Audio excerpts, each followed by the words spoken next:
The very word secrecy is repugnant in a free and open society, and we are, as a people, inherently and historically opposed to secret societies, to secret oaths, and to secret proceedings.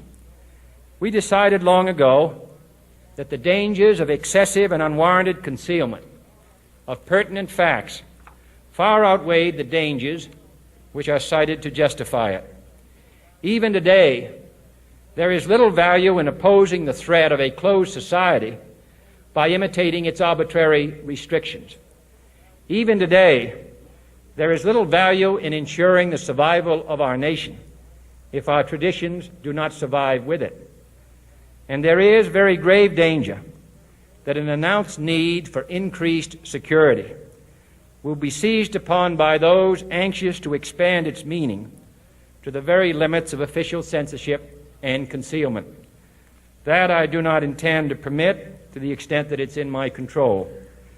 And no official of my administration, whether his rank is high or low, civilian or military, should interpret my words here tonight as an excuse to censor the news, to stifle dissent, to cover up our mistakes, or to withhold from the press and the public the facts they deserve to know.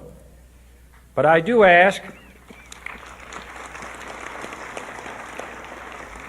But I do ask every publisher, every editor, and every newsman in the nation to re-examine his own standards and to recognize the nature of our country's peril. In time of war, the government and the press have customarily joined in an effort based largely on self-discipline to prevent unauthorized disclosures to the enemy. In times of clear and present danger, the courts have held that even the privileged rights of the First Amendment must yield to the public's need for national security. Today, no war has been declared, and however fierce the struggle may be, it may never be declared in the traditional fashion. Our way of life is under attack. Those who make themselves our enemy are advancing around the globe. The survival of our friends is in danger, and yet no war has been declared. No borders have been crossed by marching troops.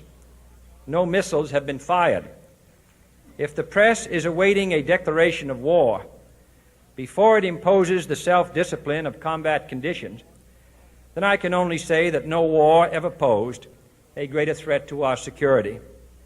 If you are awaiting a finding of clear and present danger, then I can only say that the danger has never been more clear, and its presence has never been more imminent.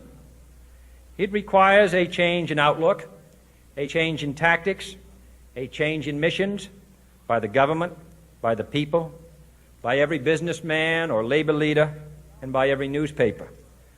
For we are opposed around the world by a monolithic and ruthless conspiracy that relies primarily on covert means for expanding its sphere of influence, on infiltration instead of invasion, on subversion instead of elections, on intimidation instead of free choice, on guerrillas by night instead of armies by day. It is a system which has conscripted vast human and material resources into the building of a tightly knit, highly efficient machine that combines military, diplomatic, intelligence, economic, scientific, and political operations. Its preparations are concealed, not published. Its mistakes are buried, not headlined. Its dissenters are silenced, not praised. No expenditure is questioned, no rumor is printed, no secret is revealed. It conducts the Cold War, in short, with a wartime discipline no democracy would ever hope or wish to match. Nevertheless, every democracy recognizes the necessary restraints of national security, and the question remains whether those restraints need to be more strictly observed if we are to oppose this kind of attack as well as outright invasion.